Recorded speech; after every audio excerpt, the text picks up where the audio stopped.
Welcome in and welcome back, everyone, to the Full Court Trap Pod. We've got a full house for the first time in a while. Dylan Durbin and Jake Roll back from their winter break. Blake Smith is on a bit of a time crunch here. We've got about 10 minutes for him until he's got to get out of here for some obligations. So, boys, let's get straight into it. We'll talk about the game of the weekend, Kentucky versus Mississippi State in Starkville. I was in attendance for this one. I made the road trip last minute, braved all the weather elements, and had a great time down there. Shout out to the people at Mississippi State. They created a hell of an environment. And yeah, it was an amazing game. It lived up to all the hype it got in the week leading up to it. Blake, since you don't have too much time here, I'm going to let you lead off. You get everything you want to get out right now. Alrighty, that Kentucky team, a lot better than what they had shown in like the Ohio State, Clemson, those L's. I mean, they got 6 guys on the night in double digits, and we got to talk about the revival of Jackson Robinson. Like that dude had one of the biggest performances I think he's ever had in college basketball. It might have been the most points he's ever had against a Power 5, if I remember correctly. Had 27 on the night, 9 of 12 from the field. I think he had, what was it, like 7 threes? Yeah, 7 to 10 from 3. 7. And then you add in 3 boards and 2 assists. Like that guy was on one the other night against Mississippi State. J-Rob mentioned. J-Rob. We got to give our we got to give our flowers to J-Rob. That jersey's hard. Also, everybody, look at this. Hold on. The Full Court Traps got Hope and Pope. We got Hope and Pope. Bowing down as we speak. I don't know if this is focused or not. Is it? It's good enough. Nah, it's all right. Good enough. The people shout out to Jackson Robinson. Unfortunately, you do look performance. About 4 foot tall. Yeah, no, dude. Pope made me look like a midget. He's like 6'10", bro. It's insane. That was completely random. I ran into him there, but we'll discuss that a little bit later. Let's focus on the game for now. But we mentioned Jackson Robinson. Jake, we got to give our flowers to Ansley Almanor too, because he stepped up there. He was looking like Carmelo hitting those threes with the number 15 on his back, just nailing them in one after the other. He had that stretch of about 3 straight in the second half that kind of willed Kentucky to victory, along with Jackson Robinson, obviously. But I mean, with his emergence in that game, you obviously got to be excited to see that there's pieces on that Kentucky bench capable of doing that. Yeah, well, he was a 40% three-point shooter at Fairleigh Dickinson last year. So, I mean, it just felt like a matter of time. He's too good of a shooter. I just feel like he sacrificed a lot of minutes to come to Kentucky, obviously, from what he was having prior. But I mean, so it's harder for him to get into rhythms and whatnot, but he's just too good of a shooter, way too experienced. This was just inevitable, I feel like, and he won them the game, basically. Like, I think when he hit his first 3, Kentucky was trailing by 2. Yeah. And then from there on, he hit those 3, it was lights. I don't think they trailed from there on.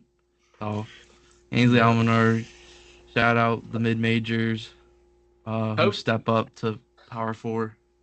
Hope getting him out of the portal is kind of a wild find, though. Like, the guy was averaging, like, single-digit points. I think it was, like, might have been 7 a game, 6 a game. And last year it was 16. Didn't play. Went off. Oh, it was 16?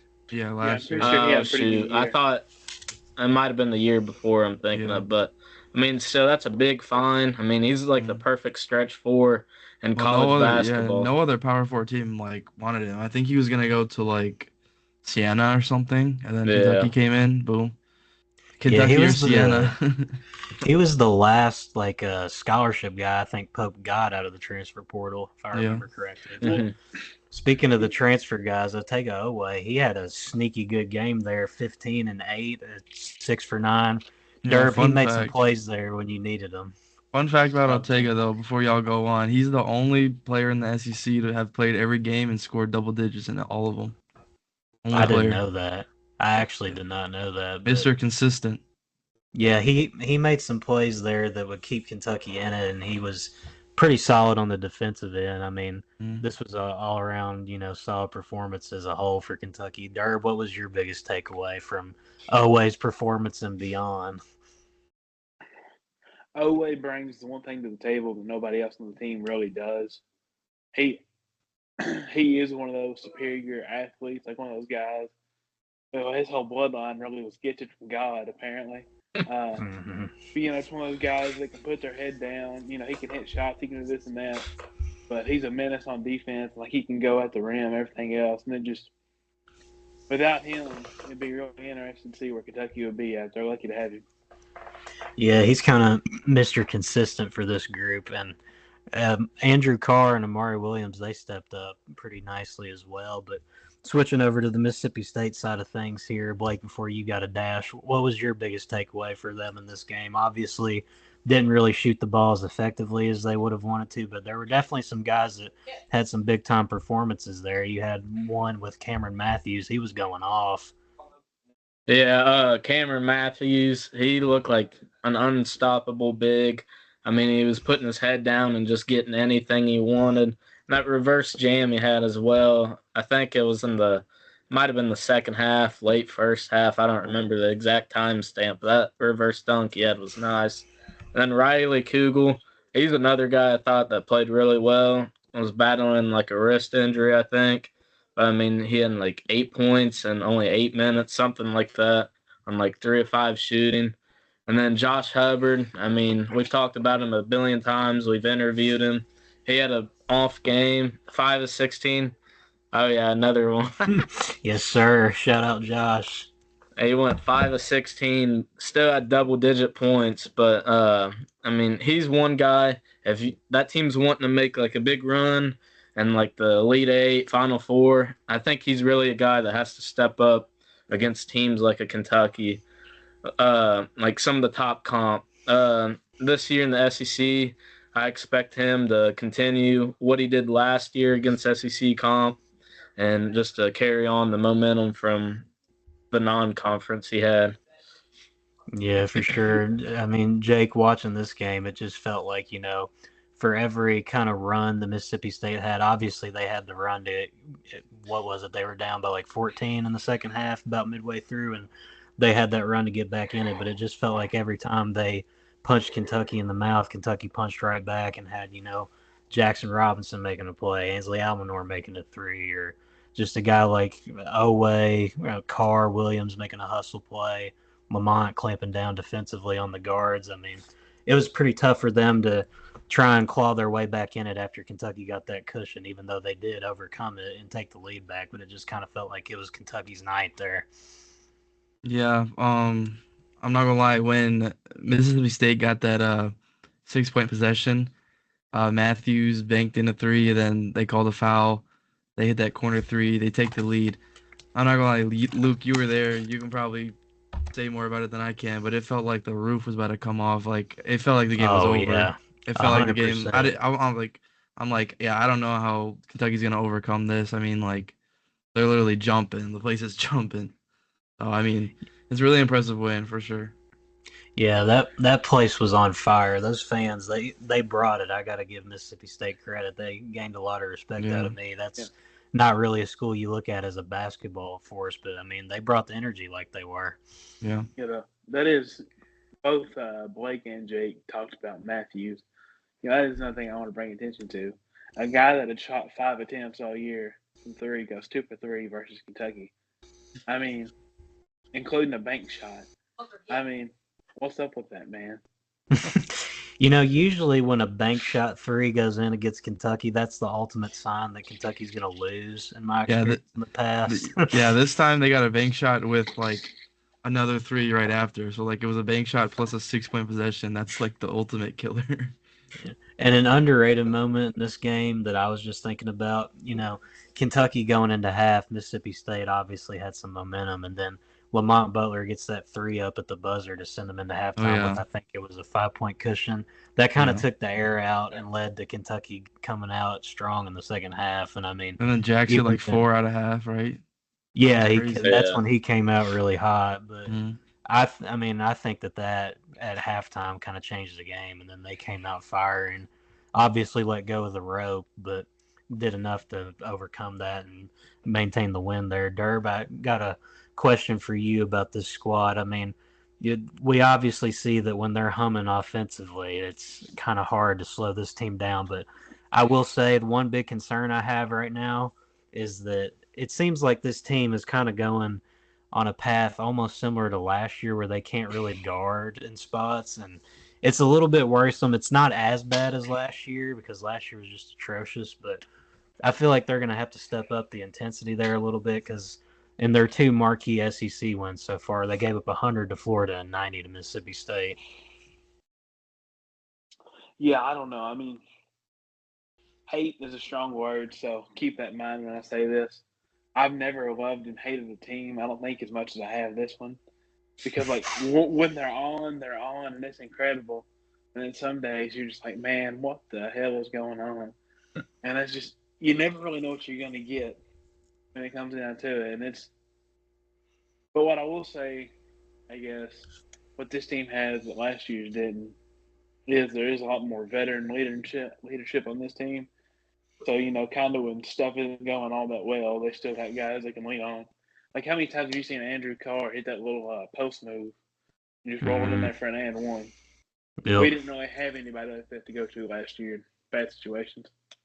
Yeah, no, 100%. Blake, do you think that in order for this UK team to keep building momentum, obviously, when they're going offensively, we know what they are and they can keep it up because they've got the playmakers and they got the scores. But is this team's kind of ceiling in the postseason and, like, even as we go through conference play, going to be a little bit dependent on their ability to guard? Because I think that sometimes it's going to be hard to just simply outscore teams every given night.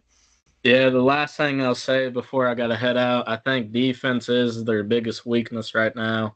But, I mean, they did show some signs of life in the final 4 minutes against Mississippi State. They held them to, I think, 2 baskets and, 4 points in the final, 4-11, I think it was, of that game. So, I mean, when you're on the road in a crazy environment like that, playing a really good team that was kind of punching you in the mouth all night and was playing right with you, had some leads, they tied it, blah, blah, blah, momentum changing. When you're able to clamp up with time crunching and the end and you pull off a big win like that, I mean, it's very well that they could be improving on the defensive end. I mean, I guess we'll have to see. They got the big game coming up tomorrow against A&M. And then on Saturday, they got Alabama at Rupp. So, I mean, a couple big games against some really, really good teams. Yeah, for sure. This is going to be a big test week for them, obviously. You want to go – do you either want to split or you want to go 2-0? Derb, what you got? I was just going to say – I got to head out, though. See you guys. See you later, Blake. You see that? So what I was going to say is obviously, this team has had their defensive struggles. But one thing I really do like is we have 2 legit guys on there that they're doing their best. They can shut out your best player, and there's nothing you can do about it. Mm-hmm. Like, with all due respect to Texas A&M and Alabama and Wade Taylor and Mark Sears, respectively, I have no doubt in my mind that Lamont Butler's going to go out there and handle himself. Mm-hmm. I don't know if there's a guard in the country capable of just purely dropping him off. Yeah, I mean, he's definitely a very stout defender. That's what I was saying. So even when your team has improvements to make, it's nice knowing that you have 1 or 2 guys you can for sure lean on with him and Owe in there that, when stuff's getting rough, they're just going to dig in and do it. Mm-hmm. Yeah, definitely. I mean, before we move on from this game completely, because obviously we have a decent amount of other games to talk about, I guess for you all, what was your biggest takeaway from watching Mississippi State in this one, and what do you think they got to do in the future moving forward in SEC play to close out these kind of games? Because, I mean, we talk about it all the time on here. The SEC is a war, and any given night you can get into a high-scoring battle like this or a tough, hard-nosed game. And, Jake, what do you think for Chris Jans' squad here is going to be the biggest X factor as we head into the real, grind of this conference schedule? Yeah, honestly, I don't really have any negatives coming out of that game for Mississippi State. I think they're a really good team. Probably top 6-ish in the SEC for me, which is really good considering how good the conference is. But, I mean, Josh Hubbard had a 5 for 16 game. That's not common at all for him. And then Riley Kugel was only able to play 8 minutes. I feel like those are probably your most talented scorers right there, those 2. So it's unlucky. But yeah, they let a home one slip away. You kind of got to win your home games in this conference for sure. But I still think they're a really good team. So Yeah, that's kind of where I am. Obviously, everybody's full court trap loves Hubbard, and Mm-hmm. like I said, and he couldn't really have had a worse matchup than he did. He still had a solid night. Like I said, I don't think there's anybody in Mississippi he'll play again that can create the trouble that Lamont does. So I expect them to have a great year, and especially him in particular. Uh, Yeah. he's what Wade Taylor wants to be.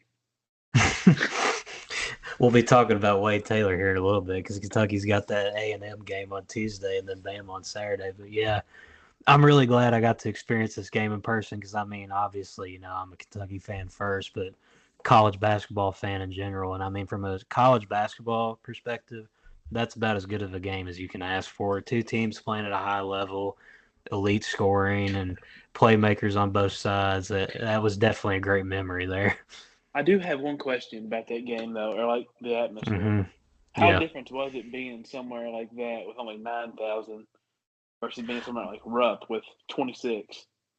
It's definitely different because, I was sitting in the upper deck and it didn't really feel like you were sitting in the upper deck. It's almost like it's hard to describe it really. It just kind of feels like it's a mid like kind of level seat.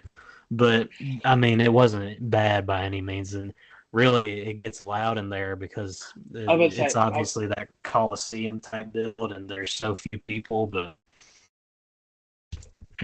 it was definitely rowdy in there for sure. yeah, I've always heard atmospheres like that can get loud just because everybody's just on top of the court itself. Mhm. It kind of, while the volume may not be as loud, the atmosphere absolutely is just because you're right there in the middle of it. There is no spread out or whatever else.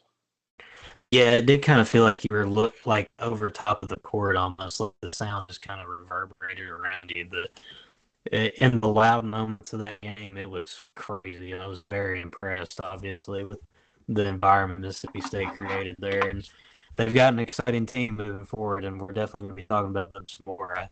It was definitely nice, too, to get to talk to Josh post game. He was obviously very gracious and talked with me for a few minutes. We got the picture at the end of the game, and yeah, we're obviously big fans of him over here with him being that first interview we got a month ago. But boys, I think we've discussed that one enough. Let's move on here. More SEC teams in action. Auburn, they survived against South Carolina on the road, a bit of a scare. I mean, in terms of the game itself, I don't know if there's a ton to unpack because you just expected Auburn to get it done. They made the plays down the stretch they needed. But what I really want to hone in on is the fact that Johni Broome, he's out indefinitely with a severe ankle sprain, it looks like. As far as I know, that's the most recent update. But Jake, I'll start with you. We're obviously in the thick of conference play right now in the toughest league in America. How do we think this affects Auburn moving forward when you lose a guy that's been that quality and really an undisputed player of the year right now, in my opinion?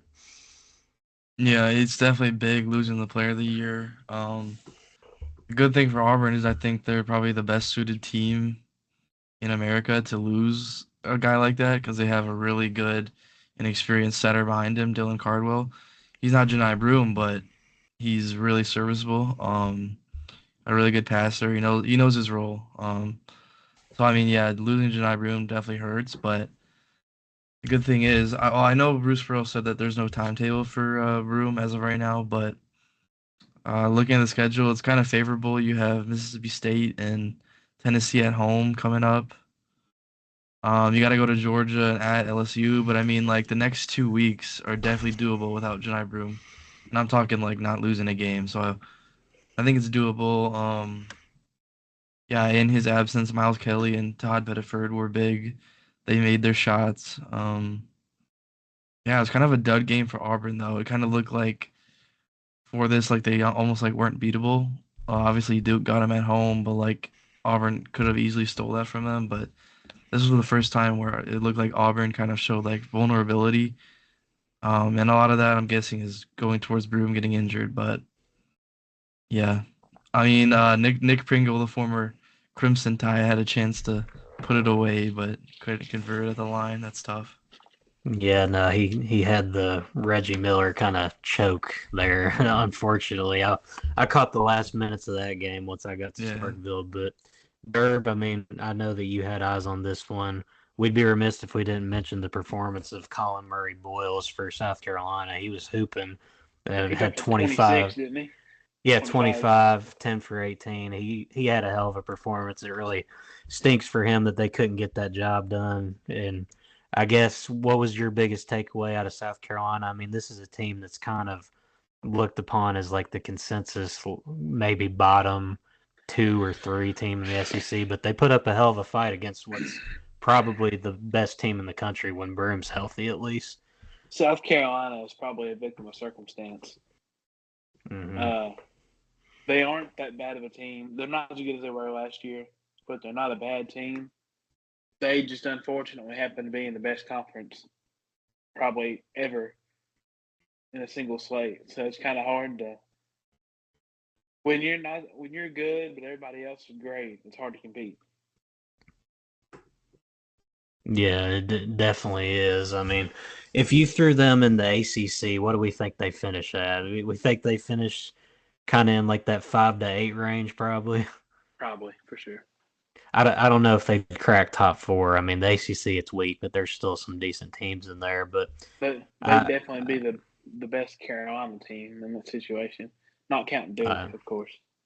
yeah, 100%. In the battle of North Carolina versus Southern, I think the Gamecocks take that one. But I guess before we move on from this one completely, what are your guys' biggest thing? Like we obviously have talked about it now, Broome. He's going to be out. We don't know how long. The term indefinitely, it's really kind of open-ended. I mean, he could come back in 3 weeks. He could come back in March. But what's Bruce Pearl going to have to get out of his squad during this stretch without Johni Broome to kind of right the ship? Because they've got a tough test on Tuesday night against Mississippi State.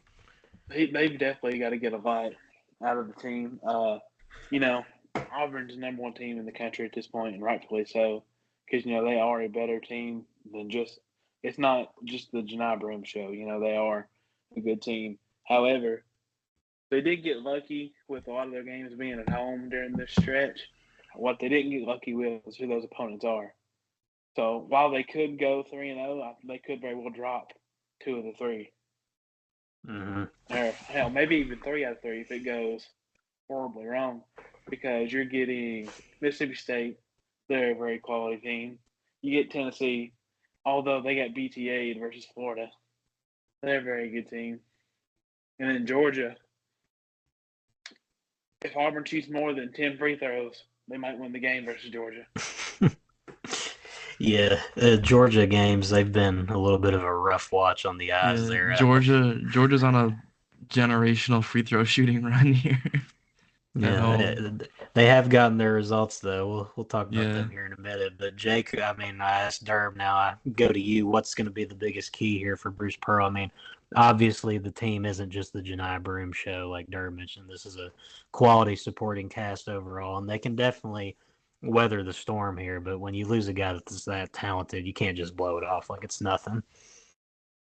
Yeah. I mean, they're just gonna have to. Everyone else is gonna have to step up that much more. They have the personnel to do it. Chad Baker-Mazara is gonna be all SEC. Todd Pettiford will be all freshman SEC team. Miles Kelly is one of the best shooters in the conference. I mean, they can do it, but it's gonna be tough. I mean, Johni Broome draws so much attention for these guys to do what they do, so definitely a big blow. But I'm sure I think they'll be all right. That's all I'll say. Yeah, they'll definitely be all right. I mean, their guards, Denver Jones and Miles Kelly, they're a solid backcourt in the SEC, one of the best. Chad Baker-Mazara, we obviously know what he's capable of scoring wise. Derb, what you got to say? Also, can I kind of bring up my own little topic for a second? I do wonder, Mm-hmm. with Broome being out for presumably a couple of weeks, does this open up the Wooden Award talk? Because he was presumed the runaway favorite at this point. Yeah, I think it will because Cooper Flag is like right on his tail. And he's gonna put up 40 balls in the weak ACC. That kind of like sounds like I'm discrediting it, but Cooper Flag is going to go number 1 in the draft, but I mean the ACC is so much weaker than the SEC, what Broome was playing in. So I mean Cooper Flag is going to get his against the ACC competition, and if Broome is going to miss extended period, I feel like Flag is going to become the front runner for this award for sure. Yeah, if Broome doesn't come back quick, I definitely would look for Cooper to kind of overtake that role. And I mean, he's got the talent, obviously, to do it. He's definitely National Player of the Year caliber. He's playing against weaker teams in the ACC, but I mean, still, like his performance Saturday that we'll talk about in a little bit, he could be generational. But before we move off of this, we got any more takes on South Carolina, or is this just one you let slip away, and it's going to be hard to replicate that performance again? I think it's just a bad year for them. Not talent-wise. I think it's just, like I said, victims of circumstance. There's a lot of teams in this league that are kind of victims of circumstance, to be honest, because, I mean, top to bottom, like we've always said, it's a great league. But Bruce Pearl, while Janai's out, it's time to just let Taha Pettiford cook, let those guards do their thing. Chad Baker-Mazara, obviously, we know what he's capable of. I think they'll be just fine. I'm not too worried about them. But we'll move on from them for now. Moving over to a different conference, the Big 12. Iowa State, they hung on against Texas Tech just barely over there at the United Supermarkets Arena. I believe that's what they call it over there in Lubbock. 85-84, an overtime thriller. Joshua Jefferson, he made the 2 free throws with 4 seconds left in overtime after getting that buzzer-beating layup to get them there to begin with. But, Jake, they survived a bit of a scare there, and I mean, for a team that gets as much praise as Iowa State does and is kind of looked upon as one of the teams that we could see at the end of the year down in San Antonio for the Final Four, this is obviously a encouraging result to see them go into a hostile environment, get down, and find a way to scrap and claw their way back and win it eventually. Yeah, we were praising Kentucky's road win at Mississippi State. This is just as good, if not better, because of how rowdy Texas Tech gets. I mean, Texas Tech played a good game. I really thought they had it at the end of regulation. Things happen, it's unlucky. But you got to get the home games, and they didn't do that. Darian Williams had a rough game. Elijah Hawkins had to sit for an extended time in the second half because of foul trouble, and he was cooking in the first half. He had a 10 assists, 0 turnover game. That's impressive. But I mean, someone who's going under the radar that I want to point out, though, Christian Anderson, freshman for Texas Tech. He was committed to Michigan for a long time. Decommitted when Juwan Howard was fired. And now he's coming off the bench. He played 38 minutes for the Red Raiders. Yeah, he's really good. I really like him. I think he's going to be really good next year and junior year if we get that far, but that's beyond the point. But yeah, this was a big win by the Cyclones for sure in Lubbock. Yeah, and I mean, the highlight of the performance for the Cyclones for me is Curtis Jones. He drops 26 off the bench. I mean, talk about a hell of a bench piece to come in there. Yeah, he's going to win Sixth Man of the Year, it seems like, for sure. Oh, yeah, definitely. He's a front runner. He's definitely a hell of a 6-man to have when they already have Keshawn Gilbert and Taman Lipsey. I mean, there's a lot to like about this Iowa State team. They're deep on a lot of levels. They're well coached, and I definitely think that they're going to be making some noise in March. But, I mean, just looking at this result on Saturday, what was the thing that impressed you the most going into that hostile environment and managing to find a way? Well, nobody goes through a whole basketball season not getting punched in the mouth at least a couple times. And how you respond to that is the key part of that. And obviously, through most of Iowa State's test, they handled it great. They didn't crumble, when stuff didn't go their way or anything like that. And then, like I said, and obviously a big part of that is when you have guys going off the bench that can give you damn near 30 balls. I mean, that's a great asset to have. And stuff like that is what takes you further in March. Yeah, 100%. They've got the experience from last year going to that second weekend run. And obviously, Jake, you mentioned it with Texas Tech. They had the great performance there from Christian Anderson. This team, they're currently sitting at 11-4 right now. Not too bad. But I mean, what do we think about the Red Raiders here moving forward? Do we think they could get a little bit scrappy there in the Big 12 and give some more teams some struggles like they did with Iowa State? Yeah, I definitely think they can give a lot of teams a hard time. They have the talent for it for sure. I'd say they have like a good. I'm not sure. I want to say like a good core of like 7-ish players. Maybe I'm being too generous. I'd say definitely a good core of like 6-ish players for sure. Um, that just means that they need those guys to really step up. And in this one, Darian Williams wasn't really hitting a lot of shots. Had a rough day from the field. Elijah Hawkins wasn't really looking for his own shot much, but that's fine. He's honestly more of a pass first anyway. Chance McMillan though and Christian Anderson carried a lot of the load, and JT Toppin did his thing too. Um, but I mean, yeah, I'm not gonna put them at the top of the Big 12 where I would put like Iowa State, Kansas. I don't know if I would put anyone else up there with them, but it feels like they might be in that next tier, or the tier after that. But they can definitely make some noise, for sure. Yeah, definitely. I mean, you got to be encouraged if you're a Red Raider fan, even though they didn't get the result here. But I'm even more excited if I'm a Cyclones fan because, you've only got the one loss on the year to Auburn, which is the best team in the country as of now. Obviously, they got that number one rank today to show it. We'll talk about the poll later. But Iowa you got State, highest ranking ever too. Shout out Yeah, them. that is their highest ranking ever, and that was a program that was in the mud like not too Yeah, long ago. Otzelberger's done a great job, and I mean, 2-22, and during the COVID year. yeah, that was a brutal year for them. This squad, they've got all the pieces. You got two bigs there with Joshua Jefferson and Monchilovich with averaging double digits on the year, and then Kashawn Gilbert, Curtis Jones. Those dudes are studs. Taman Lipsey, he's great on the defensive end. Yeah, there's a whole lot to like about that squad, and not too many flaws. I'll be interested to see how they keep progressing through the Big 12 because I think it's theirs to lose at this point. I think they're the best team without question. But let's transition back here to the SEC for a minute. The former number one team in the country, the Tennessee Volunteers, they went down to Texas and survived a scare 74-70 after they were licking their wounds from the beatdown they took in the swamp with a 30-point loss. Obviously couldn't buy a bucket in that one. But Texas, I mean, that's a tough loss for them. But they went through a week where they played Auburn and Tennessee, and they came within 5 against Auburn and 4 against Tennessee. And I've mentioned on the pod many times before that I think that this team, Texas, they have the talent on the roster. And you saw it with Trey Johnson dropping 26, Jordan Pope was 17.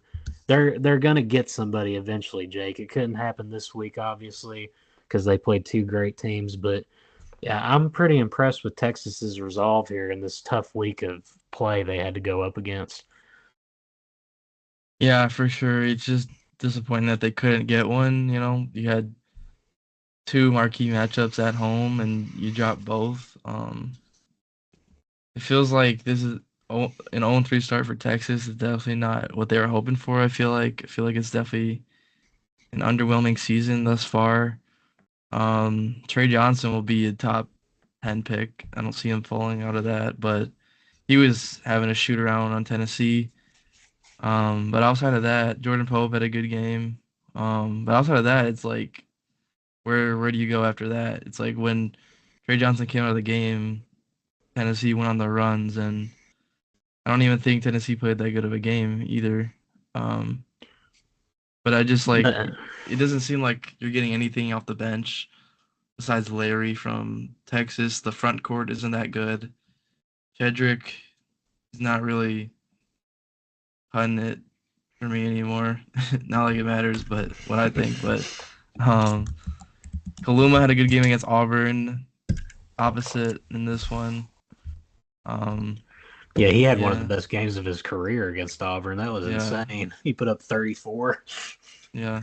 But man, it's like I don't know. It just feels like Texas had way more of an expectation going into this year, and they're not fulfilling any of it. They don't have any good wins. And they're going to be battling Oklahoma to see who's going to go 0-4 in the conference pretty soon here. But Yeah, I got that matchup highlighted for us to talk about later. But yeah, Derb, I mean, reflecting on Tennessee, we had a really good performance from a place you wouldn't really expect it. Darlin Stone Dubar, he shot 3 for 5 from three, chipped in 12 off the bench. Jordan Gainey had 12 as well. And as for the starters, it was kind of the Zakai Ziegler show with 16, and even he wasn't extremely efficient. So I mean, when you look at this from a Tennessee side of things, this obviously it wasn't the most inspiring performance, but luckily they had a guy off the bench come in and provide some quality assists when they needed it. But how concerned are we after this week that Tennessee just went through, where they got absolutely blitzed and just clamped down defensively with Florida, and then they go over to Texas and keep it close against a team that's been underwhelming to say the least thus far? I mean, we're obviously not panicking if we're a Tennessee fan, but they're definitely a little bit discouraged after this. No, I mean, yeah, I mean, a win is a win, and you're going to be glad with any win. So, I mean, you're not panicking, but like what this week has shown to me is Tennessee is extremely beatable. Like they aren't built very well offensively. It's usually, they have some good guys chip in like Dubar and all them, Zakai Ziegler and all them. But most of the time, when Zakai Ziegler is your leading scorer, you're going to lose the basketball game. And then, it's usually the Chaz Lanier show. And just, I feel like I've said this about a couple teams, but Tennessee's one of those teams, they could easily make an Elite Eight, Final Four, whatever, but they could also drop one in the round of 32 if their offense just doesn't show up. That's been the plague of the last couple of years for them. Is they're always elite defensively, but their offense just isn't on that par whatsoever.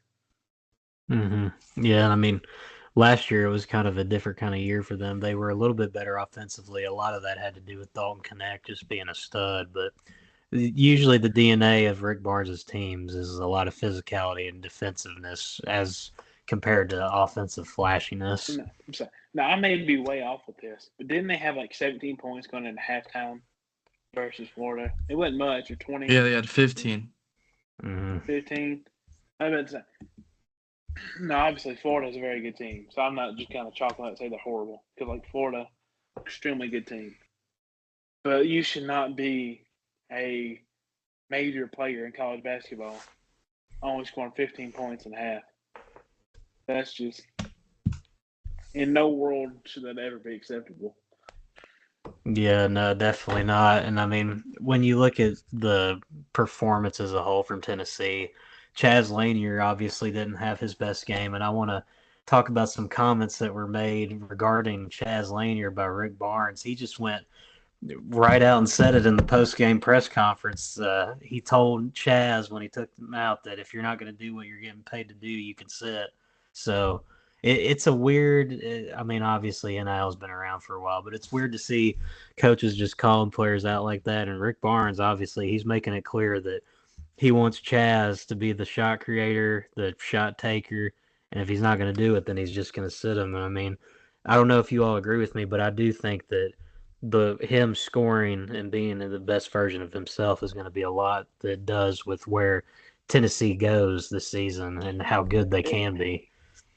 It's very similar to the Connect situation. Tennessee is going to go as far as Chaz can take them, and it's really that simple. Yeah, Yeah, well, what I will say about those comments is that I feel like I'm like 50-50 on this because I don't know if I should like praise the tough coaching that Rick Barnes is supposed to be giving here.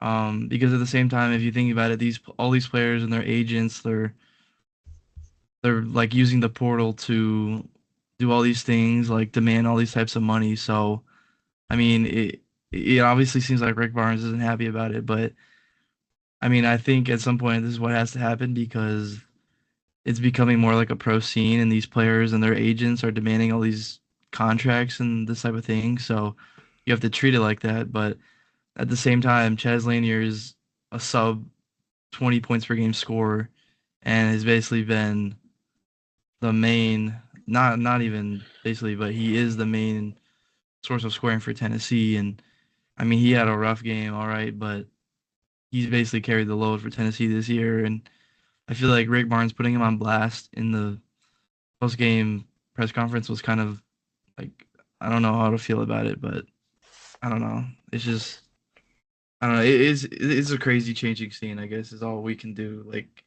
and say about it at this point. Yeah, and I mean, we had a similar situation too, where Mick Cronin last week said about UCLA, you can't coach guys that are delusional. I mean, these coaches, they aren't holding back anymore because NIL has definitely Yeah, changed things. that's just Mick Cronin Well, for you. Yeah, no, he's always yeah, been no, a hothead. well, I agree with that. But to come to their defense a little bit, I can say, like the last probably 10 years or so, it has been a little bit crazy. With Instagram, TikTok, whatever else, guys have a big dunk or whatever, they go viral. Next thing you know, they got 300,000 followers. Build is the next best thing, and when you can't tell them anything but that, I would imagine it's definitely hard to coach in a situation with that. Yeah, I mean, I definitely see your point there. We could talk about that all day long, how NIL's changed this whole realm of college basketball, but we'll keep moving through the SEC here because we had another notable result on Saturday. Alabama went into College Station and wins 94-88. Mark Sears, he was doing his thing with 27. Aiden Holloway comes in off the bench and adds 15. Zurich Phelps, he continues to be a stud for Texas A&M in Wade Taylor's absence. This is Wade's second consecutive game that he's missed, and I don't believe the injury's really been disclosed to the public yet as to what it is. And I know Buzz Williams was kind of hesitant to mention a timetable for his return, but Derb, I mean, Alabama, they're one of the deepest teams in the league. They've got scoring at all different levels on this squad, and it really was on Saturday the Mark Sears show because, I mean, he had his 27 and the rest of the starting five. It was all single digits across the board, but then you had Chris Youngblood, Aiden Holloway, and Darion Reed chipping in double digits. So this team, they're deep, and their depth saved them in this one because the bench pieces really played a role in them getting this one done. Yeah, they made the Final Four last year, didn't they? Is it Final Four Yep. or the Elite Eight? Final Four. Yep, That's what Final it was. Four. That's what I'm saying. Alabama does have a luxury that most people don't have. Obviously, I know you're talking about the bench and all that, but like, how many times have you seen teams get their two best players back from a Final Four team? Mm-hmm. And when you have somebody like Sears, you can lean on to go get you 27, and everybody else is in single digits. I mean, that's a great luxury to have because he's been there, done that. So even when everybody's not being their best, they can still figure the situation out and survive. Survive in advance, basically.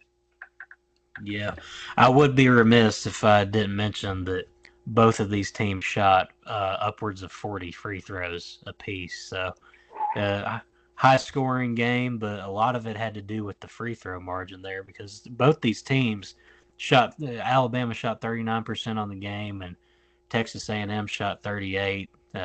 43 throws for both teams. Jake, that's a lot of attempts there. We got to figure out what's going on with college basketball refereeing because it's been rough across the board lately. I wonder how many whistles they went through. I'm good on games like this. I'm not gonna lie. This is one you just like. Some games, you can watch over and it's an enjoyable watch. This is one you just never. This is never gonna be on my screen ever again, But The opposite of an instant classic, huh? yeah, I'm good on watching 88 free throws. But I mean, what I will say about the actual game is for Texas A&M, I know Wade Taylor's out, but I feel like Zurich Phelps taking 29 shots and hitting 9 of them is probably not a recipe to be the top 5 team. That's just me though, but I mean, I'm not sure what Buzz Williams' plan is at this point without Wade Taylor. We're not the easiest people on Wade on this pod, but man, it's not looking any better without him. Yeah, no, I mean we're hard on him, but he definitely is a key They part to need that him team. because I'm not sure what is going on with Phelps taking 29 shots. If he does that in any other game, I'm not sure they're gonna win unless he's going for an explosion. But I just Yeah, feel no, like that is not what you want to happen here. my bad. I didn't mean to cut you off there.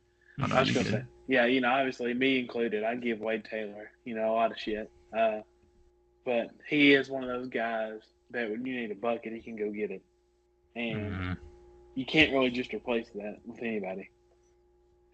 Yeah, no, I mean, Zurich Phelps, don't get me wrong. I mean, he's been solid. The Oklahoma game, he won that game for Texas A&M because he stepped up, had a big-time performance, and hit that clutch shot. He's averaging 15 on the year, but when you got a guy shooting 29 shots by himself and he's only making 9 of them, that's just hard to overcome. And then I will mention a good thing for Texas A&M. Pharrell Payne, he came off the bench and had 23, and it was much more efficient, 6 for 8. But he got 11 out of 15 from the free throw line, so 15 free throws for one player. I mean, yeah, opposite of an instant classic here. I really wish there was more to unpack about this game from a strictly basketball performance, but I mean, it's just Yeah, I'm not I going to was sit kind here of and lie. yeah. I was kind of hoping for more from Manny Obaseki this year. He had a really good ending to last year, and he killed Kentucky in the SEC tournament. Him and Wade, but it just feels like he's remained like stagnant. I don't know if that's him or the system or what's going on, but it just feels like I just had like so much more of a high hope for him this year, but it is what it is. Yeah, obviously most of the time you can't tell what a game was like from the box score. Yeah, this is one of those where you can get a clear read on exactly what the hell this was. Just looking at some numbers on a sheet of paper, you can just yeah. Yeah, two really roughly officiated games in the SEC this week with Georgia, Kentucky, and then this one. I mean, you got to give kudos to Alabama though; they got the job done, and that's all you can Yeah, really ask for, winning even in on a the road road is game. hard. Yeah, Yeah, you're gonna have to take any road wins you can get in this conference because it was someone on the field of 68. I remember they said that wins in this conference should count for like 2 with how yeah, tough the teams are in these yeah, environments.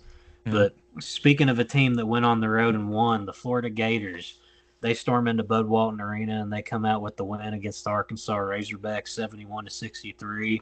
Great week for Florida. Obviously, they obliterated Tennessee, as we've mentioned. Then they take out a talented Arkansas team that's extremely underwhelming at this point, to say the least. I've got a lot to say about this squad, but Oh yeah, Jake, I'll let you lead it off here. I mean, Florida, they're looking like one of the best teams in the country. yeah, yeah. Florida. I mean, going into the game, it just felt like there was no way Florida was losing. Florida, for their standards, played a pretty bad game. 39% from the field, 28 from three. But they won by the end of the game. The game was out of reach. Arkansas wasn't in it. They had no chance of winning, and especially at home, that's like the opposite of what you want to come out of that game saying. I mean, John Calipari is well, he was 0-2 for the first time ever in his career in the SEC. Now he's 0 for 3 for the first time, obviously. Um, Torvik is giving them like a 10% chance in their projections to make the tournament at large bid at this point. They have a roster that doesn't fit. Um, it's not looking good for the Hogs. As for Florida, though, I mean, I feel like we touch on them a lot. I feel like I say the same thing about them every time. I don't know if their guard play is touched by anyone else in the country. Like, I think they might be number one, period. But I mean, I don't know. I'm just trying to think here, and I'm thinking about Arkansas, and it's just like this is a disaster. Like you basically look at the bench: Big Z, Billy Richmond, John L. Davis, and then Brazil does this thing. I'm not gonna lie, but Carter Knox, it's like those are like you're getting nothing from those 4 players. So it's like they only have 9 scholarship players, and they all get minutes. And those are 4 players I just named that are giving you basically nothing. John L. Davis received millions in the portal. He was rated the number one transfer by multiple outlets, and he's 0 for 8 in this game, over 5 from three. Um, he had 0 assists and 3 turnovers, 0 points. I mean, like that's like the most insane net negative of a Absolutely. player you can even get. Like you can't become like a more negative player than that. And I can't even like it's like hard to put it on Jono himself because we saw what he can do. Like we saw him at FAU. Like he was making plays in the Final Four, Elite Eight against big time teams, big time plays, And it's just like look at him now. It's just a whole disaster. So I don't know. It's Yeah, disappointing to see, honestly. and I mentioned in the preview of this, the last game, I forgot which team it was that they played. Ole Miss. They DJ Wagner and Boogie Flam. They shot a combined 9 for 33 from the field. They followed it up this game, going 7 for 24. So I mean, there's part of your story right there. You have the Not Janelle good. Davis goose egg off the bench, Big Not Z good. goose egg, Billy Richmond goose egg, and I mean, Carter Knox 4 on one for yeah. 7. Adu Thiero did his thing. Jonas Adu did his thing. But, I It's mean, just bad to see, man. And they it's shot just, almost 40 free throws, and they were out of the game with like 3 minutes left. yeah, and they shot 30% on the game and 18% from three. And they started this game off 2-11. And, I mean, Durb, it kind of looked like for a second there, maybe they're finally going to get that Bud Walton magic cooking, and this is going to be the performance where they break through and finally make a statement. And it just went all the way downhill.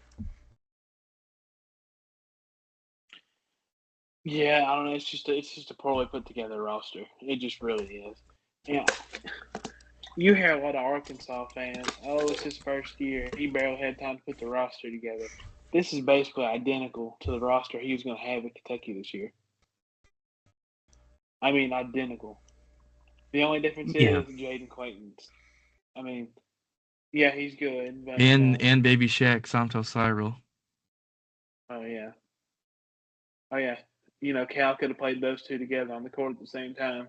I'm sure. There would have been no shooting or spacing, but man, they would have been dunking all over you, I guess. The teams does not put well together. Like how I was talking Yeah. about how Otega Owe is Kentucky's only driver or whatever. The guy that really pushes it for Kentucky. Yeah. Well, that's the kind of guy that Adu Thiero is supposed to be. The guy that can just go do the nasty work, dunk on you, get rebounds, or whatever, and then you surround him with shooters or whatever else. They have not done that. Do you realize how insane it is to say that Big Z might be their best shooter? And that's He doesn't even play anymore. I'm about to say, and that's Boogie Flan when he does his 30th step back three of the game. I don't know what's going on there. Yeah. I agree. I think at times DJ Wagner, if Boogie Fland isn't on the court, DJ Wagner is your best shooter on the floor. DJ Wagner is capable for sure. Should he be your best shooter ever? No. No, not at but all. I saw a stat that they were like 2 for 16 on layups in this game. Yeah, I don't know what happened there. But this team, I want to ask y'all something. Oh wait, go ahead, Derb. Before I ask. I was gonna say this team is built like it needs to have elite athletes, and I just don't think they have it. Nah. But what I was gonna ask y'all is that I saw on KSR today, Willie Cauley-Stein was out there. He was on there. Shout out Willie Cauley-Stein, Kentucky legend. But they were asking about Calipari, and he said that Calipari has gone complacent and soft. What do we think about that? Did he really? Yeah, he said complacent and soft. Damn, Willie uploaded the clip there. I was kind of like surprised to see him say that. I'm like, what? Because he said in the offseason with that interview with Kerr that he wasn't going to pick a side. Yeah, he also said that he's not rooting for them at all. Like, doesn't root for Arkansas at all. So I don't know. The shit show yeah, what is? Yeah, I don't know how you can root for that. To be fair, if you're not like a diehard fan. God, what did Cal do to Willie? Man, that was one of his guys back in the day. I don't know. Yeah. I think he's just like honestly, like a lot of us are like just like sad to see this. Like it just feels like Calipari's still trying to show, like prove something. Like he has something to prove. Like if you ask me, like he has nothing to prove. Like he could retire today and well, he's already Hoffer. I mean, he could retire today and he'll go down as one of the best coaches to ever do it. He had one of the best runs of all time. So I mean, I don't know what he's trying to prove. I don't know if he's trying to prove that he still has it or what it is that he wants to show. But I just think that he's doing more damage to himself than good at this point. So I've always heard leave the game before the game leaves you, and I have a lot of love for Calipari, and I probably always will, even though it was rough there in the end. I just don't think his heart's in it anymore. Really, like I'm not gonna say he doesn't care about winning, but like especially the last couple of years, there's a whole big putting kids in the league, putting kids in the league. That's fine, that's awesome. But I just don't think his heart is in, winning all that much. I think he's just there for the vibes. As weird as that sounds. Yeah, and I mean the ultimate reflection that he's not in it anymore. I mean, in the post game, he goes up there and says he doesn't even know who he's playing next. Like that would be like the equivalent of me going to my job and then being like, "Oh, I don't even know what time I'm supposed to go in the next day." Like what are we doing Yeah. here? And I mean, we know that he's all about helping his players, and he enjoys getting them to the league, obviously. And that he said he's come out and say that's his number one thing before. He enjoys doing that more than winning. But like Derb said that he doesn't care. He doesn't think that he cares about winning anymore. But like I would say to that, like if that's really the truth and he doesn't care about winning, or I think Derb said he does still care about winning. But I'm gonna say that if he does still care about winning, like why would he? I don't know. No, sorry, I'm wording this wrong. What I'm trying to say is like if he doesn't care about winning, why would he remain at the Kentucky job for so long when he knows like what the expectations are and how they're gonna like react to him I mean, losing all these games he should honestly, win? I I think just think that. Oh, sorry, Derby, you go ahead. no, that's totally my fault. I was just gonna say. I mean, I think everybody wants to win, but like you said, I just don't think he has anything else to prove. Yeah. I just outside of like I was younger when Cal was in the prime year, so I can't really attest to too awful much back then. But like you can't tell me that back in the day he was saying and doing all the things he does now. Like Yeah. there's just A lot of him staying at Kentucky for so long, like he mentioned, like why he thought he was like just sticking around. I just think that he knew his status there, and he thought he was just kind of untouchable. Yeah. And then he saw how angry the fans got, and that just kind of Mhm. drove him away. But I mean, circling back to the Arkansas thing, I mean, is it officially safe to say that John L. Davis is a bust? Because we keep waiting for him to have that breakthrough and figure it out. And I mean, they're going to have a chance here in these next two games. They get a little bit lower level opponent, LSU and Missouri, but I'm just not really buying it anymore with Well, John don't they L. gotta go to Missouri, right? They Yeah, gotta these go are to both two places, road right? games. Yeah, Yeah. back to So also back. I mean, Jonas Missouri. Haydu. Oh no, you I was good? gonna I was gonna say Jonas Haydu has not been good at all either. Like he wasn't phenomenal at Tennessee. Like he was a quality big man. I don't know what's going on now. He's averaging like 6 and 5. Mhm.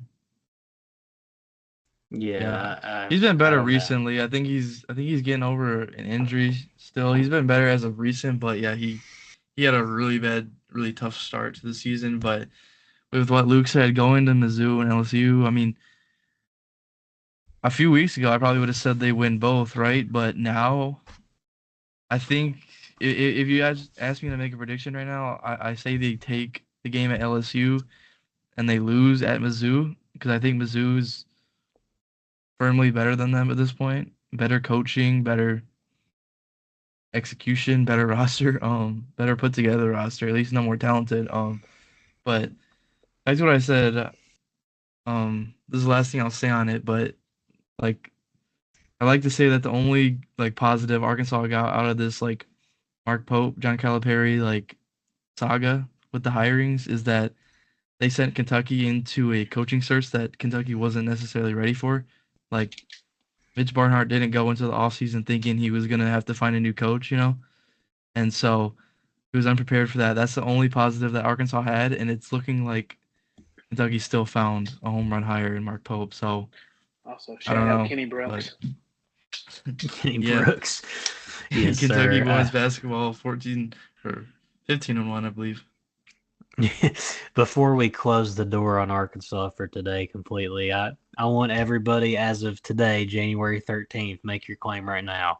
Does Arkansas make the tournament? No, I don't know. I mean, it's always weird counting them out because they do have talent, and Cal is Cal.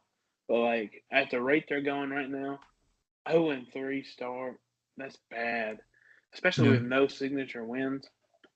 I mean, what their best win is Michigan. right? Yeah, that's the only win they have of notice. And yeah, I just Their second best win is Lipscomb. Hmm. see that's not a tournament resume. No, they do not have a tournament resume right now. As of now, I will say no, they're not going to make it. But then if they plan on making it, they got to turn around now. They can't wait till tomorrow or the next day. They got to do it right now at 6:44 p.m. Eastern time. Yeah. Yeah, no, I mean, obviously they've got a lot of work to do here, but there's talent on the roster, and if you're an Arkansas fan, I think your hope has to be that once you get into February, Cal finds his groove, because in the past that kind of has been where his teams have found their footing when they've struggled early. But Yeah. I'm not so certain that this team's going to be capable of it. We'll see. Yeah. I mean, I would give them more.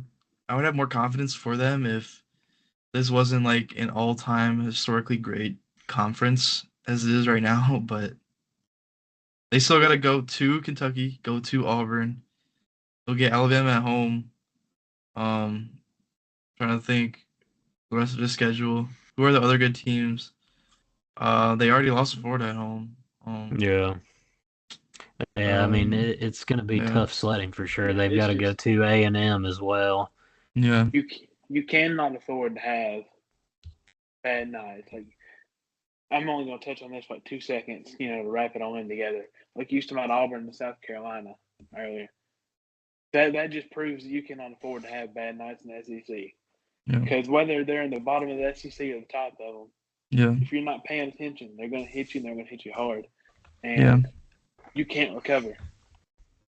Yeah, no, for sure. I mean, we're going to Seems be like it talking right now, for sure.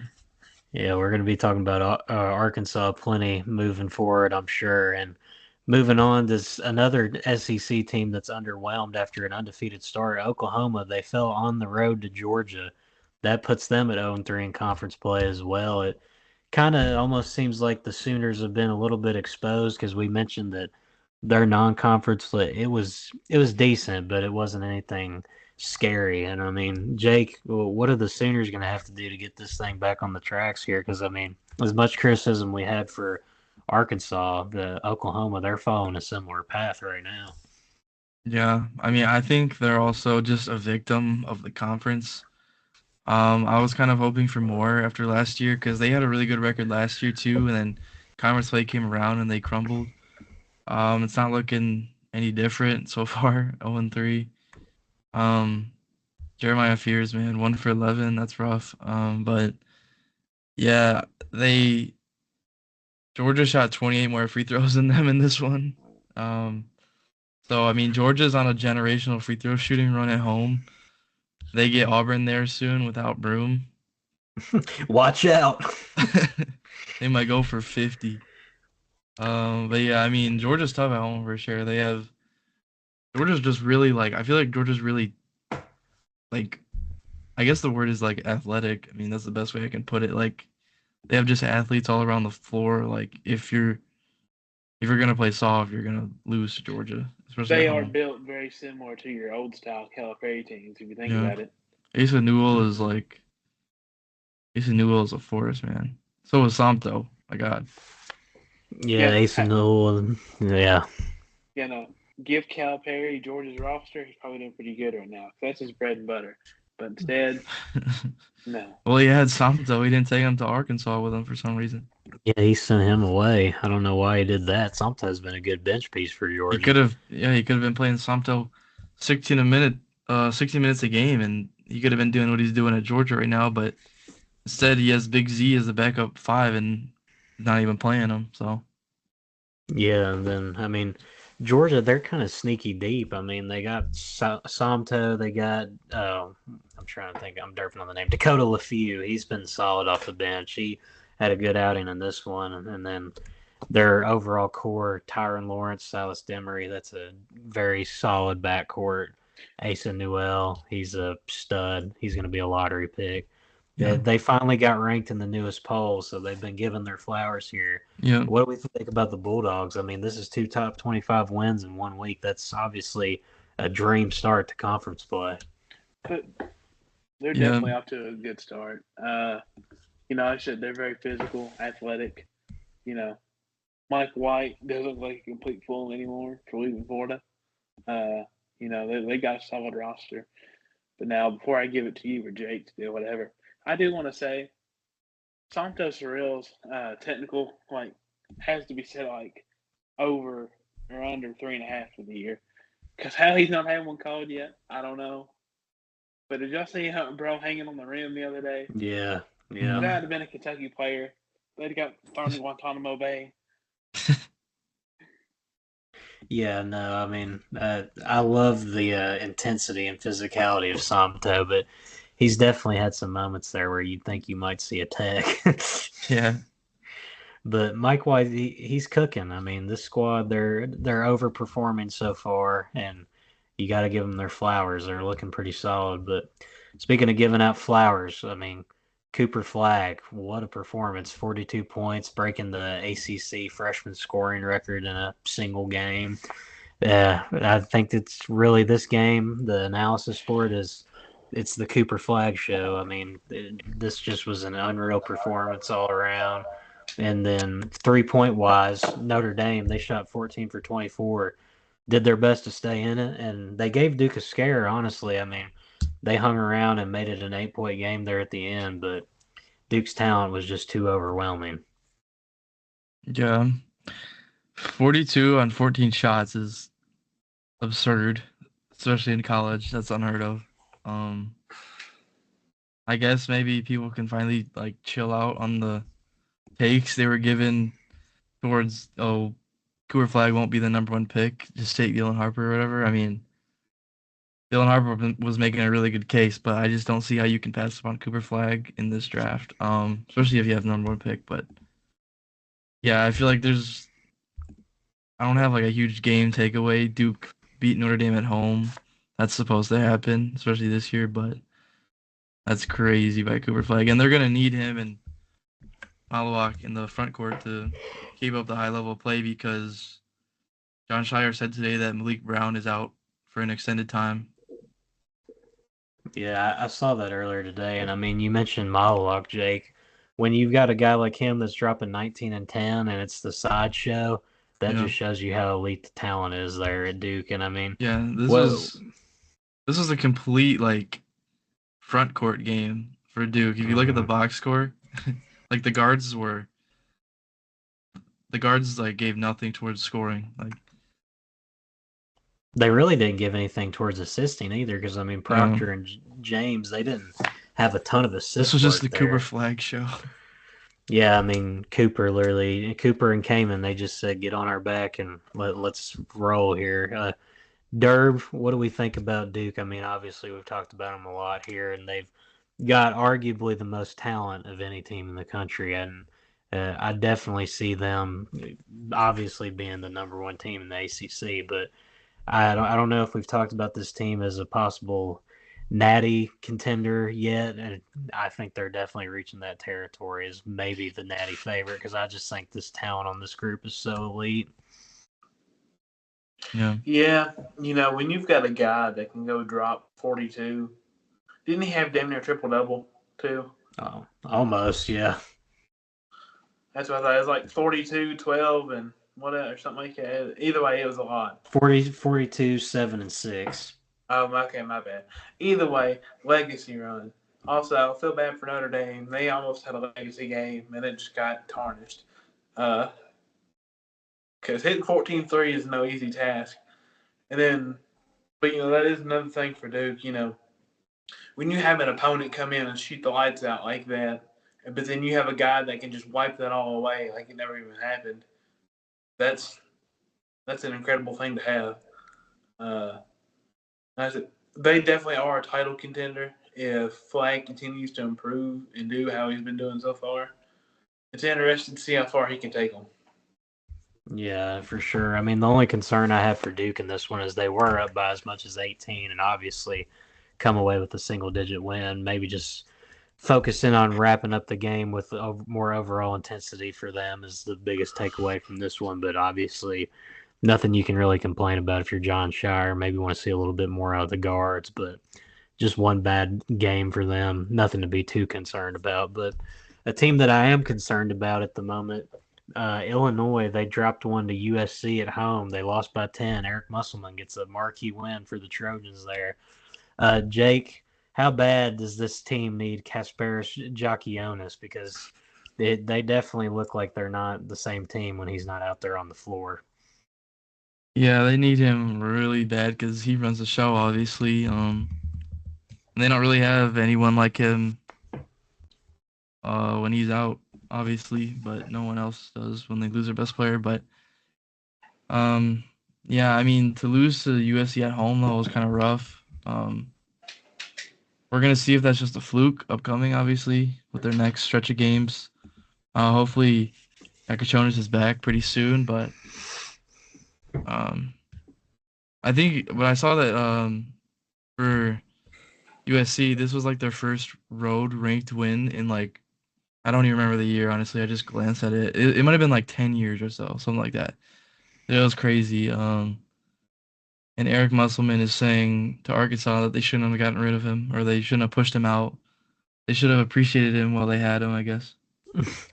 Yeah, for sure. I mean, Derb, when Kasparis is out there for Illinois, I think they're probably one of the top, 15-ish teams in the country, and they've definitely got a potential for long-term success this season. But when he's not out there and they have a performance like this one, it definitely makes you wonder if this team is going to go where he takes them. But, I mean, there's no denying that there's talent on that roster overall, but they definitely need to get him back in the fold there. Yeah, there's Illinois is one of those teams. The top 10-ish to 12 teams in college basketball are very elite. They're there. Then from 12 to 20 or 25, whatever you're gonna say. There's a lot of wish wash. You don't really know what you're going to get out of them on any given day. And Illinois is very much a showrunner of that situation. Yeah, for sure. I think that he's currently listed Kasparis as day-to-day with a forearm injury. That's the latest update that they've got. Not sure when exactly he'll be back. It doesn't seem like it's anything long-term, which is a good sign for them. But that's definitely going to be a situation to monitor there. And Eric Musselman obviously has to be encouraged by this performance, and it's a stepping point for USC to try and get this season where they want it to go. I don't know about you, Jake, but I'm not really too sold on USC overall as a squad. I mean, they sit at 10-6 right now. They had a great performance there from Desmond Claude with 31, but I'm not too certain if I'm buying any stock into them moving forward. Yeah, no. I mean, it's a good win for sure, but they just haven't done enough outside of this to show they're a tournament team. I don't think they're a tournament team this year. Maybe next year with Muss, we'll see. But yeah, no. I mean, they scored 36 points against St. Mary's at the beginning of the season. But yeah, no, I don't like. I feel like Muss was definitely put into a tough spot. Having to get a whole new roster. Obviously, kind of like at Kelsey at Louisville. Sort of declining programs that they're given the task of rebuilding. So it's definitely not the worst possible scenario for him and SoCal, but yeah, this is not the year for them, and that's okay, honestly. But yeah, we'll see. We'll see from here on out how they do. Yeah, no, year two might be the year for Musselman there. I don't know if you agree with that or not, Durr, but I think that might be what the current state of USC is at the moment. Yeah, USC hasn't been very good really since I guess Mobley left, which was 4 years ago now. Yep. So it is hard to expect Musselman to go in there and get everything turned around just in 1 year. But all things considered, he's not done horrible. So you got to give him a year, get his own recruits in, this, that, and the other. And I'd imagine they'll have a pretty good step forward next year. Yeah, and I mean they're at least showing positive signs in this one. You get a win against a good opponent on the road. They're definitely better than they were last year. Yeah, no, 100%. Can't discredit them for that at all. It's a good performance overall. I'm just not too certain about the long-term outlook for these guys, but moving forward, we got UConn. They won 68-60 on Saturday against Georgetown. They were up as much as I forget what it was. They had a pretty solid margin built there for a while, and kind of let go of the rope. But they avoid the back-to-back conference loss, which hasn't happened for them since I believe it was January of the 2023 season, which is obviously an insane result for Dan Hurley. And they've won 9 of the last 10 since they dropped those 3 straight in Maui. Boys, it looks like Hurley's kind of getting this thing right. I mean, still no Liam McNeely at the moment. They're having to weather that storm, but the cast around this team is obviously good enough to withstand that and what's kind of a mediocre Big East, but good result here if you're Dan Hurley. Yeah, I feel like Ed Cooley and Georgetown is still looking for their signature win.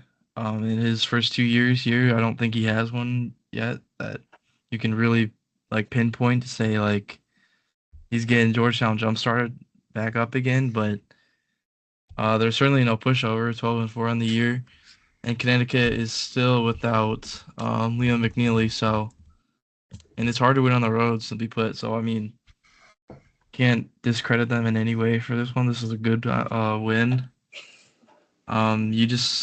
I just feel like you want to see something more from Ed Cooley. You know, he was hired away from Providence to rebuild Georgetown, and they're not as bad as they were, but I wish to have seen like more progress at this point. I don't know, maybe I'm just beyond it, but maybe it's just me. But I wish to see something more by now, man. I don't know.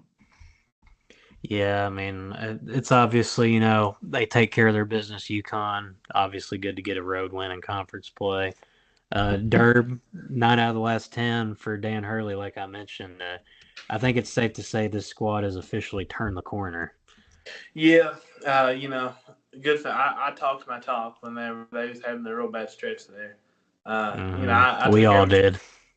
Yeah, I took every opportunity I could to piss all over Dan Hurley. Uh, but good for him getting it turned around. Because it would have been easy to say, you know what, I've won back-to-back natties. This year just ain't my year. Just accept it for what it is. But instead, got them back refocused. They've responded well. However, my one knock on UConn, I guess I will say, is they are a big fish in a very small pond right now. There's really nobody that can compete with them in their conference. So they can kind of I mean, coast. I think that Marquette can compete with them. Well, yeah, my bad. I completely forgot about Marquette there. That was totally my fault. No, you're good. Outside of Marquette, though, I mean, who's their next best competition outside of Marquette? I mean, I guess it would probably be St. John's. I'm trying to think off the top of my head here, but Marquette's obviously the clear threat. But yeah, it'd probably be St. John's. Villanova obviously knocked them off, but Villanova's not a quality team by any means. At least I don't think. No, that's what I mean. They may drop one or two more throughout conference like with Marquette, or if St. John's catch them sleeping, something like that. But for the most part, they do have a very good opportunity. Just try to coast through the rest of this conference play, get focused on what comes after. So Yeah. Well, boys, we kind of covered all of the marquee matchups of the weekend there. I'll mention a couple of brief ones before we move on into what else we got on the agenda for today. Kansas won a really low-scoring game there. They just completely overwhelmed Cincinnati in an ugly game. If you're a fan of offensive basketball, that wasn't the one for you. Didn't breach the 60s for either squad. But hey, shout out to Bill Self. He got it done. Memphis survived a scare from Eastern Carolina. They held on by 4. Utah State, we posted on TikTok and Instagram the N1-3 that wins it for them against Boise State. It hung around on the rim there for a little bit, finally dropped. Utah State, top 25 team in the nation. They're having a good year over there in the Mountain West, so kudos to them. But then in the SEC, we had Ole Miss. They handled LSU. Houston completely routed Kansas State. Kansas State and Jerome Tang. I mean, that's a dumpster fire right now. I don't know what you Yeah. guys think. I guess they just didn't get enough dudes. Yeah, the dudes thing. Oh my God, it all went downhill from there. Yeah, that was the pinnacle of Jerome Tang ball over at Kansas State. Oh But my yeah, God, it's so funny to think back on that. Like, dog, like you cannot save that and then have following seasons like this. That is just Hey now, like, where's the self-awareness, bro? hey now, don't hate on the legend. You got on himself. Or, Yeah. we're not hating on anybody. This is just a very poorly coached and constructed team, quite simply. or Yeah. Coleman Hawkins. You know, Yeah, Coleman Hawkins, he's not really living up to Coleman the NIL Hawkins. billing. Coleman He needs Hawkins to- was worried about getting a being bag and being able to watch football games, he said. But I guess playing winning basketball and making the tournament just was That dropped didn't from make the the agenda. cut. no, Yeah. no, listen, no. But he is rich, and I guess so. He's more focused on being an internet troll than he is winning basketball games. So He's very good at being an internet troll. I'll give him that. very good. I will give him that. Maybe he has a career in that because it's not basketball unless he runs Chinese. Ni hao, buddy. The Derb coming out flamethrowing. No reason to linger on Kansas State. I mean, maybe next season we'll have something to talk about with them. Speaking of Kansas State, the state of Kansas, Kansas isn't very good either. Just I've not been high on them to begin with, and just you saw the low scoring game they have Cincinnati. I've been unmoved by them all season long, and they've done nothing to change that. Yeah, we're going to talk about Kansas here in a bit, so I'll let you unload the clip on them then. But otherwise, in the Big 12, Arizona got their fifth straight win. They're starting to get this thing back on the tracks after it was looking a little bit dark for Tommy Lloyd there for a while. Then we had in the Big 10, Oregon, they held on against Penn State. Michigan and Michigan State, they took care of their business. And West Virginia over in the Big 12, they bounced back against Colorado. But it was a loaded weekend. Good quality hoops all across the board, and we got a lot going on in the week that's to come here. But before I move on to our little preview here, obviously it's been kind of a Monday tradition here on the recordings. The new poll comes out. What's everybody's biggest takeaway from the newest edition of this poll? What stands out to you, and what kind of jumps off the screen there when you look at this? I believe it's week 11 now is where we stand. Auburn is number 1 for the second time in program history. Yeah, that is a pretty big deal because they've been wanting to get that number 1 next to their name for a while. Well, the top 2 in general is like kind of historic. Auburn, number 1 for the second time. Iowa State has reached their highest ranking ever at number 2. So if Auburn can drop one and Iowa State keeps winning, maybe they can get their first number 1 in program history, but we'll see. Outside of that, nothing major jumps out to me. Georgia finally cracked their rankings. I was about That's my takeaway. Yeah, I was about to say Georgia. Good for them. First time since like 2011, right? Yep, 2011. But yeah, outside of that, nothing huge to me. No other big storyline, to be honest. Yeah. Derb, I got a question for you because you talked about Tennessee earlier kind of being poorly built almost. Do you think they deserved a bigger drop than they got? They went from 1 to 6. Do you think they should have fell a little bit more? I mean, not really. I mean, it's easy to say yes with the way they just got absolutely just dominated. You know, the game wasn't really ever close. But at the end of the day, they do have a couple quality wins. Not very quality, but a couple quality wins. You know, with the win over Illinois and all that. And they did respond and beat Texas. And, you know, obviously, up until this point, they only have one loss on the year. So that's against a fellow top 10 team. So as much as I want to hate Tennessee, you know, they could have dropped a little bit more, but I'm not horrendously mad at them being where they're at. Yeah, for sure. And I mean, these rankings, they're obviously going to fluctuate as the season goes on, especially in the SEC, because these teams are just going to keep beating up on each other. Yeah. Now, I will say this is interesting. This is Kentucky's longest stretch in the top 10 since 2019. Yeah, that makes sense given the last couple years of the program. Yeah. That Ashton Hagen's team, yeah, 2019, They could go. 2020. They could go. Yeah, they definitely could, but we talked about the SEC, beating up on each other, and the rankings are going to fluctuate a lot. We've got a loaded SEC Tuesday coming up here, boys, and it all starts with Missouri, which is kind of a frisky team there. They're going into the swamp at Gainesville. I don't think that they'll get the win here because, we just saw Tennessee run into the buzzsaw down there. But do we think they keep it close? I feel like that's just totally dictated by Florida. If Florida has a rough game like they had in Fayetteville, maybe. Um, I'm, I'm having a hard time seeing a way that Missouri wins, but crazier things have happened. If Florida does what they can do, they'll win, no doubt about it. Yeah, That's not a hot Derby. take at all. Derby, you gonna have any hot takes here or no? No, I think Florida probably wins by 13. I don't think it'll be a blowout, but I think Florida gets a pretty early lead, and I don't really think it's in question. Yeah, I agree with all that. Fairly simple game to unpack there. Here's an intriguing game that I'm definitely going to have my eyes on. Mississippi State, they're going into Auburn. Auburn's first game without Johni Broome, at least in a full-length game. Mississippi State, obviously, the high-scoring affair we mentioned against Kentucky. I don't know here, boys. I think that this could be a scare for Auburn in the jungle. They do have the home court advantage, and it's very hard to win in the jungle. But I think Mississippi State's going to cause some problems here as they adjust to life without Janai there. Yeah, I agree.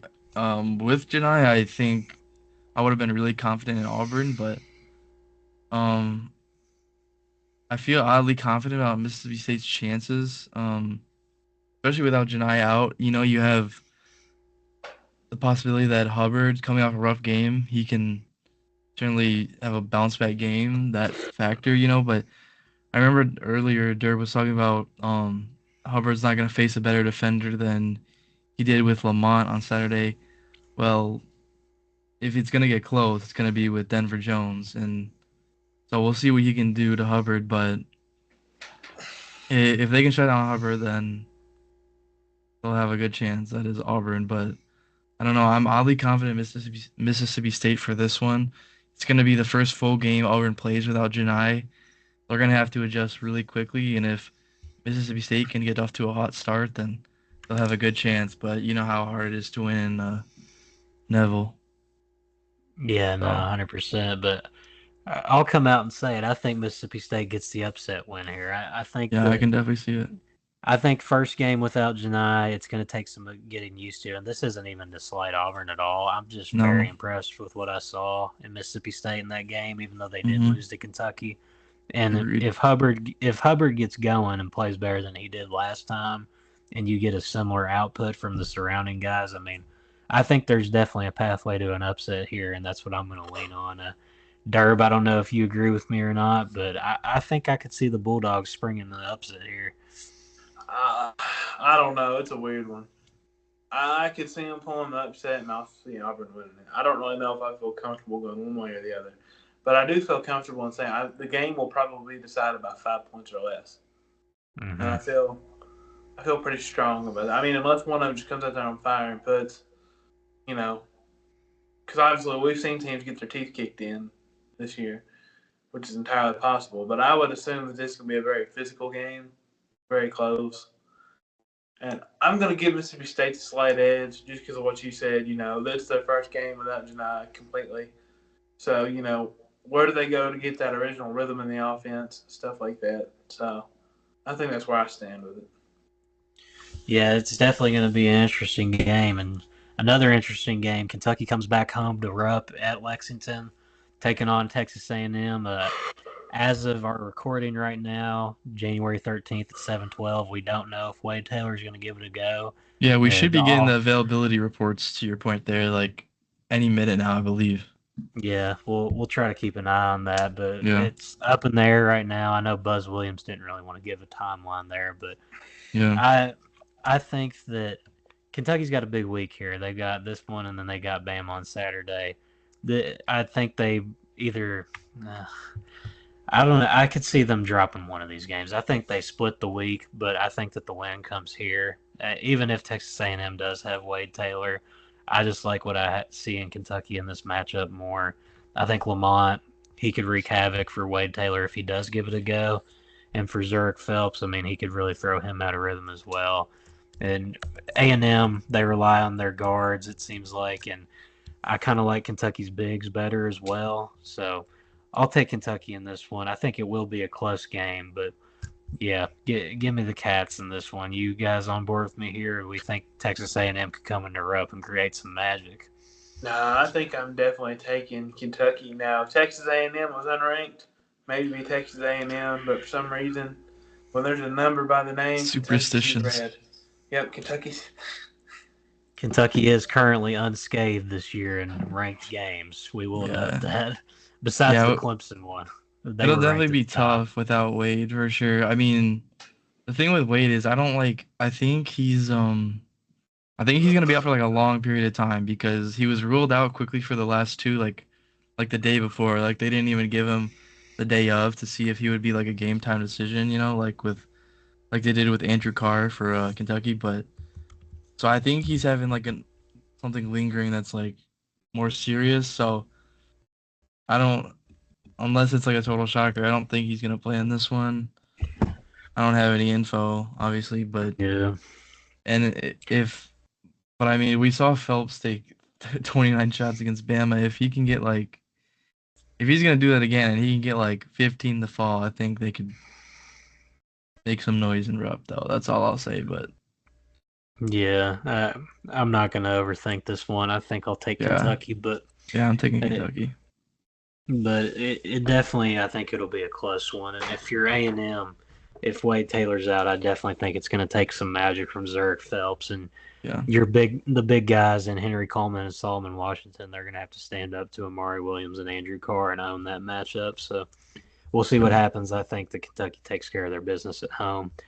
Texas A&M is the number one rebounding team in the country. Just before we move on, that is true. So yeah, that is true. Kentucky's front court is going to have to rebound the ball simply. Yeah, hustle has been a question of the Kentucky front court, so we'll see if they're up to the task. But Ole Miss, they're going to Alabama. I don't really see Ole Miss getting this one done. I've talked at length about how much I like Bama. Bama's deep. They've got the talent, and they've got the home court, most importantly in this one, which I think is a huge factor for every league game in this conference moving forward. So not going to make too much out of this one. I'm going with the Tide. Yeah, me too. Tide. Derb, you going Roll Tide on this one? Bless Bama, bless. Ain't nothing but the Tide. Yep, it's simple as that in this one. I mean, Ole Miss, they're not a bad team by any means. I don't want to completely just, throw them out. I don't know if any team will win in Coleman Coliseum this year. No, definitely not. I mean, if you do get a win here, I think it's going to take super impressive. It's going to have to take a Sean Padula, Matthew Morrell, Dre Davis masterclass, and that's going to be hard to achieve in a hostile environment. But this is definitely a big week for Ole Miss. Yeah, he's been there 37 years. Well, he's going to be there one more. 38, make it 30. Yeah, make it 38. But this is definitely a big week in the SEC. This is kind of where you could see the teams that are up there at the top kind of create separation for themselves. So I'll be intrigued to see what happens, and we'll see how right or wrong we are on this. But an going over point before you move on, with the Kentucky playing Texas A&M at home and Alabama playing Ole Miss at home, if both of them take care of business at home, then a Saturday matchup might be the game to see who is the early favorite to win the conference. Mm-hmm. And that's assuming that Auburn begins to drop a few without Broome, which could obviously not happen, and my point could be a moot point, but you know what I mean? Yeah, I got you. The stakes could be rising here, We'll see, definitely. Moving over to the Big Ten, though, we mentioned Kasparis Giacchionis earlier in the show. they've got to go to Indiana tomorrow night, and his status is still up in the air. If they have him, I think Illinois wins. But with that cloud around, what his status is, it definitely makes this a more compelling thing to look at. And Indiana, they're starting to piece things together little by little. I mean, not the greatest start to the season. Amar Ballo, he's been out partying on Indiana's campus, so it's been a little bit rough there for Indiana, but we'll see. They're coming off the blowout loss against Iowa. Before that, they had ripped off a couple in a row. However, Yeah. I think I'm just going to roll with the better team here, Illinois, even if Kasparis isn't available. I think they win in the bounce back spot. Yeah.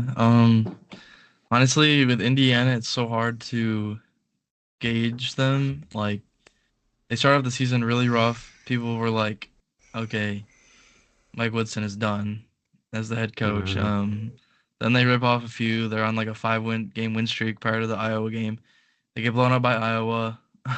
So it's like, are they good? Are they not good? Like, was the Iowa game just a fluke? I don't know.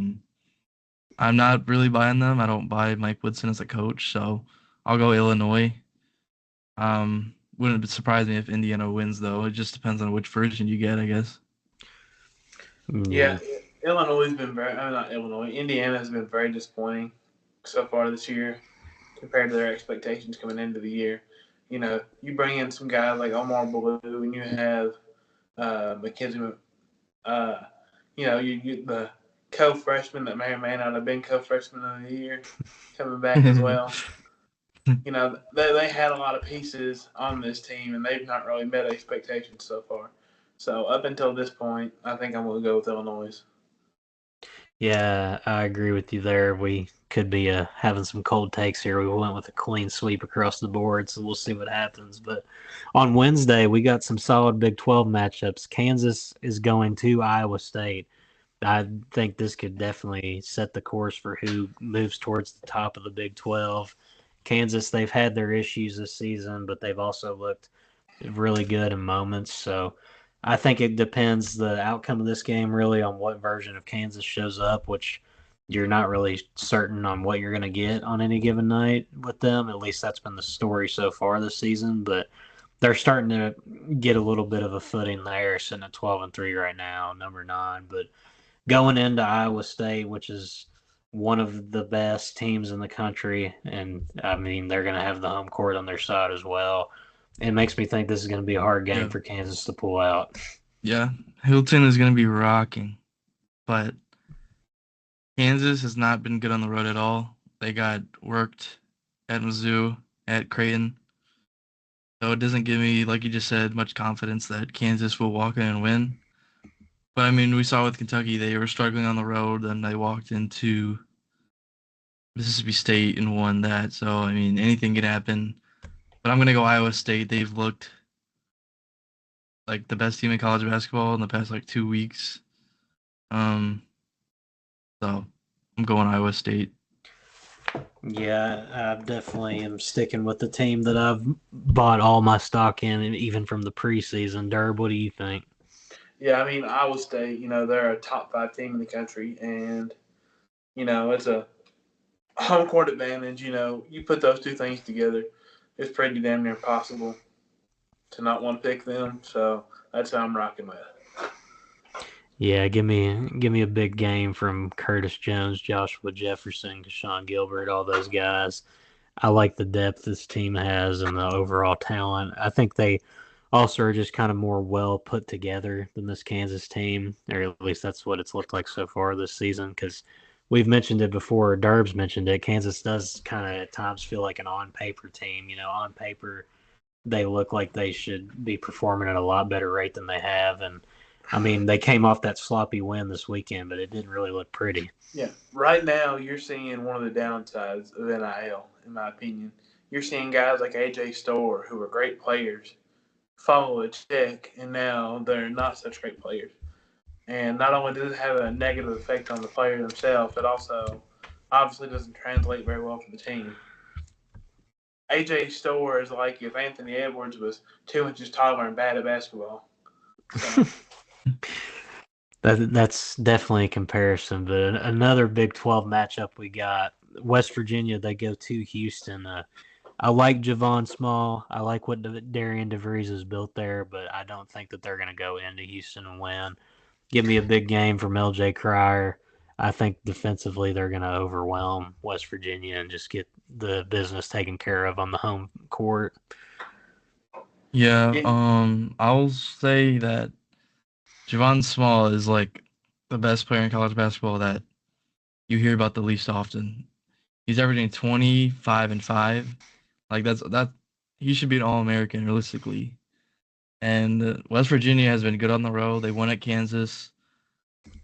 They were really good in the Bahamas, almost won the Bahamas. I mean, anything can happen when you have Javon Small on your team.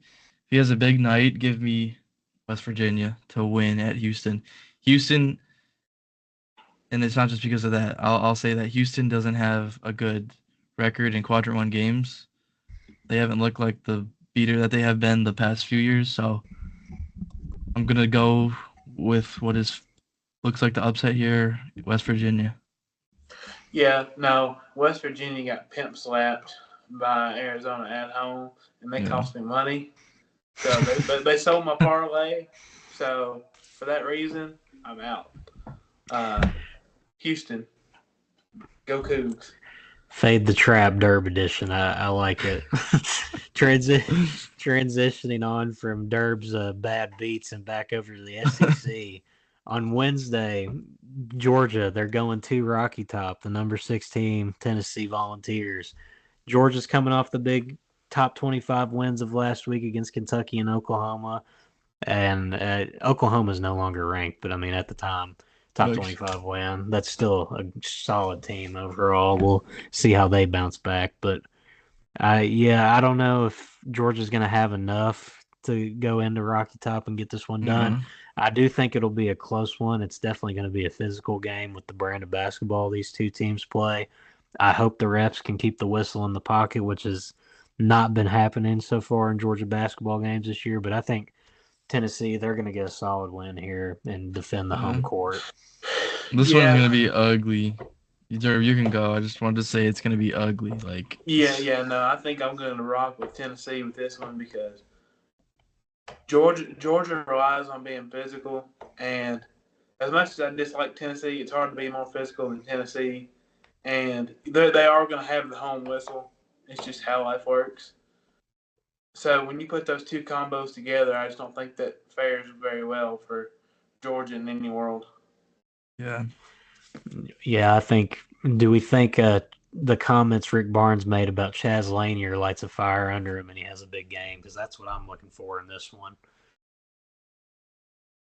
I'm gonna say he has a bounce back game. He doesn't look like himself from the early part of the season, these past few, but I'll make a prediction and say he gets it going. Although Georgia is a really good defensive team. We saw that against Kentucky, so we'll see if they can take him out of the game. I mean, they're good defensively, but I also think Sakai Ziegler and Chaz Lanier, that's a stud backcourt there. And when they've got the home court crowd behind them and obviously coming off of 2 underwhelming performances, I feel like Tennessee's just due for a good game here. So we'll see. If Georgia wins, I think it's going to have to take a combination of an off night from Tennessee and then Asa Newell having a good game. This feels like a game where if Georgia's going to win, this just has all the indications of like Blue Cane going in there and just sniping if they're going to go in there and win. I don't know if you all get that vibe, but that's just like what I'm seeing here. Yeah, we need the world needs a Santo Cyril and Zakai Ziegler like not, I don't want to say fight. I don't want to I want to see them fighting, but like a little altercation, you know what I mean? I'd like to see Santo drill that midget. Dylan Durbin. Well, there goes the odds of ever getting Zakai Ziegler on the pod. Zakai Ziegler will never be coming on the Full Court Trap pod. Dylan Durbin, not a Zakai Ziegler enthusiast. Just blur it out. So, Oh no, we're leaving in this one. You're gonna own up to all the Tennessee fans that come after you if they get a hold of this video. Oh God, I don't even want to Zakai, know. we would love to have you on. Don't listen to Yeah. Durb. But I won't be here for the interview part, so you're good. We absolutely do not want you to get rocked in any sort of way.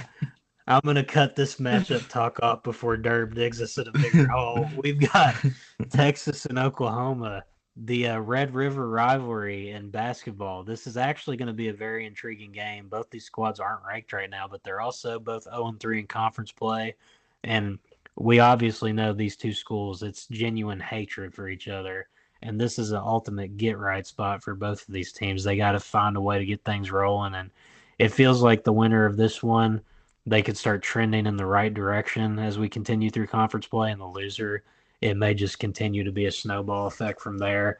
And for me personally, it's at Oklahoma, but I'm going with Texas. I think Texas gets it done. Give me a big game from Trey Johnson. I think a guy like Arthur Kaluma comes in and maybe provides something for you. Jordan Pope, he's obviously a stable force there at the guard spot as well. An X factor of sorts, I think, might be Tremont Mark. He's continuing to see game action after he missed some time. But I've mentioned, obviously, many times that I like the talent on the Texas roster. I think it's a matter of them piecing it together. And, I mean, what better motivation to piece things together than at your bitter rival on the road? So give me Texas. I think they get it done here. That might be a hot take for you all, but I'm seeing the vision for that one. All right, hold up, y'all. Horns down, but they got this one. Farm is nasty.